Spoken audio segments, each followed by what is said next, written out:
అందరికీ నమస్కారం. నా పేరు వచ్చేసి కోటి ప్రదీప్, తెలంగాణ రాష్ట్ర అసెంబ్లీ కో-కన్వీనర్ న్యాయ బాధ్యత.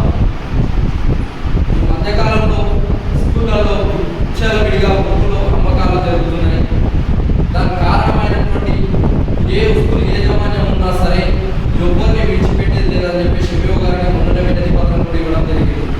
దీనిపై ఉన్నటువంటి రేవంత్ రెడ్డి గారి ప్రభుత్వం ఎవరైతే ఉన్నారో గరీబోలు ఉన్నటువంటి సమయంలో వాళ్ళు 10,000 రూపాయలు 12,000 రూపాయలు పెట్టి బుక్కులు ఏ విధంగా కొనుక్కుంటారు, ఆ యొక్క పుస్తకాల నుండి వాళ్ళు ఏ విధంగా చదువుకోవాలని చెప్పేసి మేము మహిళా భారతీయ విద్యార్థి ద్వారా ప్రశ్నించడం జరుగుతుంది.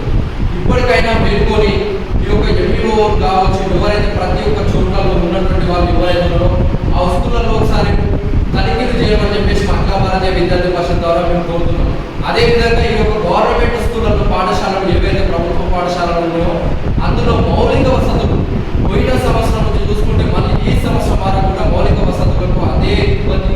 అక్కడ వాటర్ రాకపోవడం, తర్వాత తాగునీరు లేకపోవడం, ఆ యొక్క ఉన్నటువంటి భోజనాల్లో సరైనటువంటి రీతులు అక్కడ ఉన్నటువంటి వాళ్ళు ఎవరైతే వండే వాళ్ళు ఎవరైతే ఉన్నారో వాళ్ళు ఉండకపోవడం చాలా అంటే చాలా దౌర్భాగ్య స్థితిలో ఉన్నారు.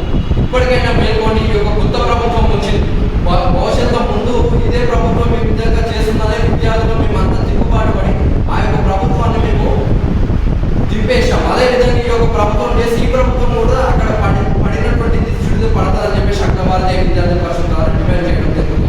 ఇప్పటికైనా సరే ఈ యొక్క గవర్నమెంట్ ఏదైతే ఉందో ఈ బుక్కుల విషయంలోనే కావచ్చు, అదేవిధంగా పిల్లలకు మౌలిక వసతులే కావచ్చు, భోజన విషయంలో కానీ మంచి చర్యలు తీసుకోవాలని చెప్పేసి అఖిల భారతీయ విద్యార్థి పరిషత్ ద్వారా కోరుతున్నాం.